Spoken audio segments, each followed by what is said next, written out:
मैं राहुल सिंह, आप देख रहे हैं आईडी न्यूज। आईडी न्यूज में आपका स्वागत है। अखिलेश यादव दिखाए बड़ा दिल, कांग्रेस को मिले 50% हिस्सेदारी। चौधरी सुनील सिंह। लखनऊ लोकदल के राष्ट्रीय अध्यक्ष एवं पूर्व एमएलसी चौधरी सुनील सिंह ने वर्ष 2027 के उत्तर प्रदेश विधानसभा चुनाव को लेकर सत्ता परिवर्तन का चुनाव न बताते हुए इसे लोकतंत्र, संविधान, सामाजिक न्याय और साहसी सौहार्द की रक्षा का निर्णायक संघर्ष करार दिया है। उन्होंने कहा कि विपक्षी दलों को अपने निजी हितों के ऊपर उठकर भाजपा को सत्ता से हटाने के साझा लक्ष्य पर एकजुट होकर कार्य करना चाहिए। नई दिल्ली स्थित संविधान क्लब में आयोजित इंडियन गठबंधन की बैठक में शामिल होने के बाद चौधरी सुनील सिंह ने कहा कि गठबंधन को मजबूत बनाने के लिए समाजिक पार्टी के राष्ट्रीय अध्यक्ष अखिलेश यादव को बड़ा दिल दिखाते हुए कांग्रेस को 50% हिस्सेदारी देनी चाहिए। उनका कहना था कि कांग्रेस इंडिया गठबंधन की सबसे बड़ी पार्टी है और आगामी चुनाव की रणनीति उसके नेतृत्व में तय की जानी है। चौधरी सुनील सिंह ने कहा कि लोक दल इंडिया गठबंधन का मजबूत घटक दल है। आगामी विधानसभा चुनाव में अपनी हिस्सेदारी के अनुरूप उम्मीदवार मैदान में उतारेगा। उन्होंने दावा किया कि भाजपा की नीतियां युवाओं और किसानों, लोकतंत्र और संविधान के हितों के खिलाफ है। इसलिए प्रदेश और देश हित में भाजपा को सत्ता से बाहर करना आवश्यक है।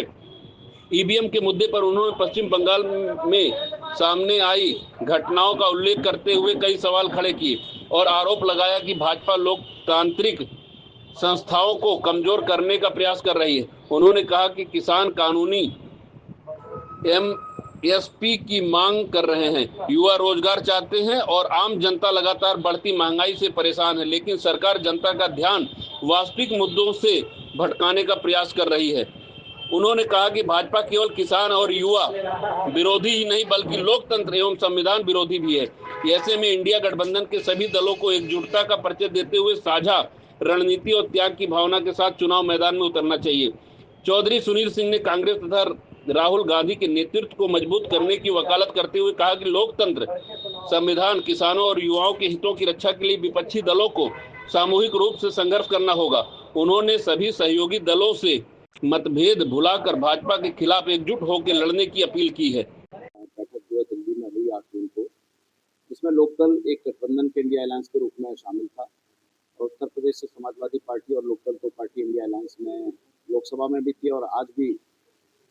तो काफी मुद्दे तो आप लोगों के सामने आए कि एसआईआर का मुद्दा, जैसा इंडिया अलायंस ने अपना जारी किया प्रेस नोट के एसआईआर के मुद्दे पर आगे चीफ जस्टिस को पत्र लिखा जाएगा, धर्मेंद्र प्रधान जी का इस्तीफा हो, और ऐसे 5 मुद्दे तो उन्होंने दिए। लेकिन सबसे बड़ा महत्वपूर्ण मुद्दा जो इस मीटिंग में रहा और मीटिंग के बाद भी रहा कि इस देश में जो चुनाव हो रहे हैं, जिस तरह का चुनाव इस देश में चल रहा है, चाहे बंगाल का चुनाव हो, चाहे बिहार का चुनाव हो और चाहे आने वाले समय में उत्तर प्रदेश में चुनाव हो, हमें मुख्य लड़ाई लड़नी है आज उत्तर प्रदेश में आने वाले चुनाव में कि किस तरह से हम ईवीएम पे कहीं ना कहीं पूरी तरह छेड़छाड़ और पूरी तरह, जैसे अभी बंगाल में तो जला भी दी गई, तो पूरी तरह इस देश के इंडिया अलायंस को पूरा तरह शक है कि देश में जो कुछ हो रहा है लोकतंत्र में, ये ईवीएम की छेड़छाड़ हो रही है, ईवीएम में सेटिंग करके चुनाव जीते जा रहे हैं। और जब तक बैलेट पेपर पर चुनाव नहीं होगा, जब तक चुनाव बैलेट पेपर पर ना हो या अगर ईवीएम के बाद में वीवीपैट की सारी पर्चियां ना गिनी जाए, तब तक इस देश में निष्पक्ष चुनाव संभव नहीं है। और उसको लेकर, उस मुद्दे को लेकर आने वाले समय में चाहे सड़कों पर उतरना पड़े, चाहे आंदोलन करना पड़े, इंडिया अलायंस पूरी तरह इस देश में लोकतंत्र बचाने के लिए सड़कों पर भी उतरेगा, आंदोलन भी करेगा। लेकिन उत्तर प्रदेश का चुनाव बैलेट पेपर पे करा करने की पूरी कोशिश रहेगी और बैलेट पेपर पे हो चाहे वीवीपैट की सारी पर्ची गिनी जाए, क्योंकि जब तक ऐसा नहीं होगा, चुनाव के बाद हमने भी कहा ममता जी से कि ममता जी आप 5 वीवीपैट की पर्ची गिनवा लीजिए, आपको खुद पता चल जाएगा। तो ममता जी ने कहा कि कैसे करना है, सुप्रीम कोर्ट से लेकर चुनाव आयोग तक सब तरफ कर चुके, कहीं वीवीपैट की पर्ची गिनी नहीं जाती, जो मशीन गिन देती है सिर्फ वही चल रहा है। तो पूरा का पूरा लोकतंत्र आज पूरी तरह कैप्चर्ड है चुनाव आयोग पर। जिस तरह 2-1 से उनका चुनाव होने लगा, चीफ जस्टिस को हटा दिया गया, लोकतंत्र कहीं ना कहीं भयंकर खतरे में है और इस लोकतंत्र को बचाने का काम ही इंडिया अलायंस कर रहा है। तो एक महत्वपूर्ण तो विषय ये है कि आने वाले समय में इंडिया अलायंस पूरी तरह कोशिश करेगा कि ईवीएम के लिए सड़कों पर उतरेगा, के बैलेट पेपर से चुनाव हो, मुख्य मुद्दा इंडिया अलायंस का रहेगा ताकि निष्पक्ष चुनाव हो। दूसरी तरफ आप देखेंगे कि आज हर घर में थोड़ा बहुत वो होता है, इंडिया अलायंस के कुछ गठबंधन में लोगों को रहता है कि कांग्रेस की तरफ से शिकायत रहती है और कांग्रेस को तो सब जहर पीने को तैयार है, जिस तरह वो मीटिंग में कह रहे हैं। लेकिन हमें भी सोचना होगा कि चाहे बिहार का चुनाव हो, चाहे बंगाल का चुनाव हो, जिस तरह के हालात बने वो उत्तर प्रदेश के चुनाव में ना बने और आगे चुनावों में ना बने। तो एक कहीं न कहीं हम में से जितनी रीजनल पार्टी शामिल हैं, कोई ऐसा दल नहीं है कि कश्मीर से लेकर कन्याकुमारी तक या मणिपुर से लेकर बम्बई तक अपनी उपस्थिति रखता हो। तो इसमें कांग्रेस की महत्वपूर्ण भूमिका है और हमने बैठक में कहा कि हम रीजनल पार्टी कांग्रेस को इतना ना दबाएं कि कांग्रेस सफोकेट हो जाए। तो कहीं ना कहीं हमें फॉर्मूला निकालना पड़ेगा कि जो मेन पार्टी है उसको भी कम से कम 50% सीटें दें ताकि उसका भी सम्मान रहे और रीजनल पार्टी 50% सीटों पर लड़े। ऐसा ना हो कि 90% सीट रीजनल पार्टी रख लें और 10% सीट कांग्रेस को और अन्य उनको दें पार्टनर्स को, जिससे कि कोई उसमें चुनाव में धीरे धीरे विवाद उत्पन्न हो जाता है। यही विवाद कहीं बिहार में हुआ और बंगाल में तो एक तरह का चुनाव में अलग ही दोनों को लड़ना पड़ा। तो उत्तर प्रदेश में ऐसा ना हो, इसके लिए लोकदल और हम तो चाहते हैं इंडिया अलायंस से, हमने कहा वहां पर कि कांग्रेस को पूरा सम्मान दे और कांग्रेस को भी 50% सीट दी जाए ताकि कांग्रेस को अन्य दलों को भी समायोजित करना है, जिसमें और छोटी पार्टी उत्तर प्रदेश में हो सकती हैं, उनको भी साथ लेकर चलना है। और तभी जब चुनाव एक लड़ा जाएगा इंडिया अलायंस का देश का लोकतंत्र बचाने को, तो बहुत अच्छा होगा। तो आज देश में जो कुछ आज पूरे सड़कों पर उतर रही है, आज राहुल गांधी जिस तरह से देश में संसद से लेकर सड़क पर संघर्ष कर रहे हैं, तो आज उस संघर्ष को लेकर उत्तर प्रदेश में जनता तो पूरी तरह तैयार है बदलने को। और हम कह भी चुके हैं इंडिया अलायंस में कि चुनाव हम 27 जीत रहे हैं, 29 भी जीतेंगे।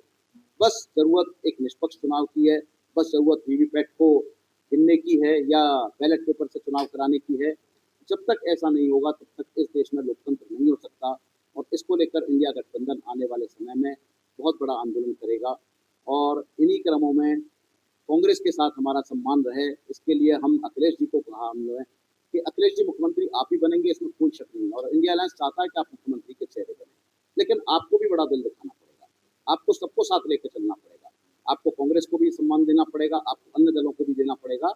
इसके लिए आवश्यकता है कि कम से कम 50% सीट कांग्रेस के साथ पास रहें और 50% अखिलेश जी के पास रहें। बाकी आपस में बैठकर कांग्रेस अन्य दलों के साथ समझौता कर सकती है। इसलिए इंडिया अलायंस में अगर ऐसा होगा तो बहुत अच्छा समय बनेगा और जो बिहार और बंगाल में नहीं हो पाया वो उत्तर प्रदेश में हो जाएगा।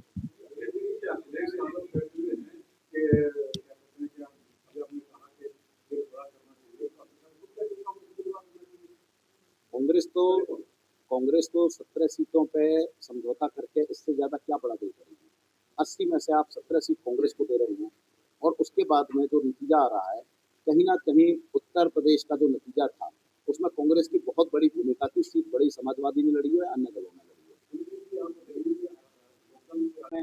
निश्चित रूप से जान लीजिए कि लोकदल भी चुनाव में आएगा, मैदान में आएगा और सम्मान मिलेगा, उसमें हमें कोई ऐसा शक नहीं है और हमें हमें कहीं कोई शक नहीं है। और सीट कोई बहुत बड़ा मुद्दा नहीं है, आपस में हो जाएगी बात। आज देश का लोकतंत्र 2029 का रास्ता उत्तर प्रदेश के 27 के रास्ते से निकलेगा, इसलिए उत्तर प्रदेश जीतना हमारे लिए बहुत जरूरी है और इंडिया अलायंस उत्तर प्रदेश जीत के रहेगा, जो उसके जीत के रहेगा, जिसमें लोकदल की भूमिका भी महत्वपूर्ण है।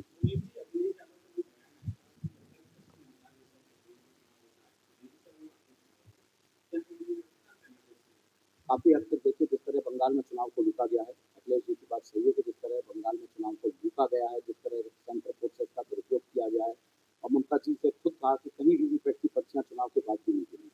काउंटिंग के बाद 5 जगह की पर्चियां गिनी जानी थी, जिसमें चुनाव आयोग ने कभी पर्चियां नहीं गिनी। तो पूरी तरह ईवीएम से चुनाव को और ईवीएम को भी जला दिया गया ताकि सबूत भी खत्म हो जाए, क्योंकि आने वाले समय में यही बात हो रही थी कि 5 जगह की वीवीपैट की पर्चियां गिनवा लीजिए तो बंगाल का चुनाव पता चल जाएगा कि कितना दूध है कितना पानी है। और इसीलिए शायद ईवीएम में भी आग लगा दी गई, ईवीएम भी आधे देश में नहीं बची। तो आज इंडिया गठबंधन तो चाहता है कि चुनाव के बाद में या तो आप वीवीपैट की सारी पर्ची गिनवा लें या बैलेट पेपर से चुनाव करवा लें। तो ये लोकतंत्र बचाने के लिए लड़ाई लड़ी जा रही है, ये कोई जीत और हार की लड़ाई नहीं है, ये देश का लोकतंत्र बचे, देश का संविधान बचे, लड़ाई इस चीज को लेकर।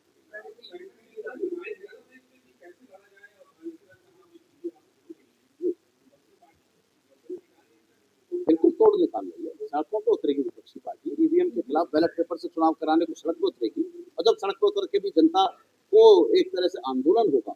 अभी आपको पंचायत चुनाव को लेकर भी हमारे उत्तर प्रदेश में ये ईवीएम की खरीद करी जा रही है, 3 लाख ईवीएम की खरीद करी जा रही है।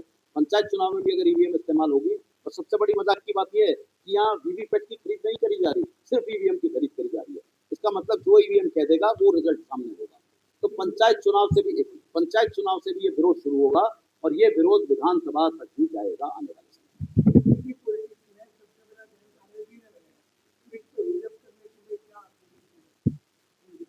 देखिए, आरएलडी का अस्तित्व तो उसी दिन खत्म हो गया जब उसने इंडिया अलायंस को छोड़ के सीट समझौते को लेकर भारतीय जनता पार्टी के साथ चली गई। चौधरी चरण सिंह के परिवार से हैं तो हम बहुत ज़्यादा नहीं कह सकते, लेकिन देश के किसान को जब किसान नेताओं की ज़रूरत थी, जब देश का किसान सड़कों पर बैठा हुआ था, आंदोलन कर रहा था, उस समय और उसके बाद में एमएसपी का मुद्दा हो, चाहे आपका देश के किसान का और मुद्दा हो, आज देश का किसान आने वाले इतने समय में खाद को लेकर परेशान है और किल्लत बढ़ने वाली है। तो जहाँ किसान की आवश्यकता है, वहाँ अगर आरएलडी सत्ता में रहेगी, तो मैं नहीं समझता कि वो चौधरी चरण सिंह के सपनों को पूरा कर रही है। और चौधरी चरण सिंह का सपना देश के किसान को लेकर खड़ा था, किसी गद्दी को और सीट को लेकर नहीं खड़ा था। चौधरी साहब विपक्ष में रहते थे, किसान, जनता, लोग और नौजवान के लिए लड़ा करते थे। सत्ता के साथ रह के समझौते करके 2 सीटों पे कभी चौधरी साहब ने समझौता नहीं किया। तो ये दुःख का विषय है जो आप उठा रहे हैं, लेकिन मजबूरी है, कुछ उनकी मजबूरी है, कुछ हो सकता है ईडी, सीबीआई उनके पीछे है, हो सकती है, कुछ मजबूरी है जिसके कारण वो ऐसा कर रहे हैं, इसके हम बहुत ज़्यादा नहीं कह सकते।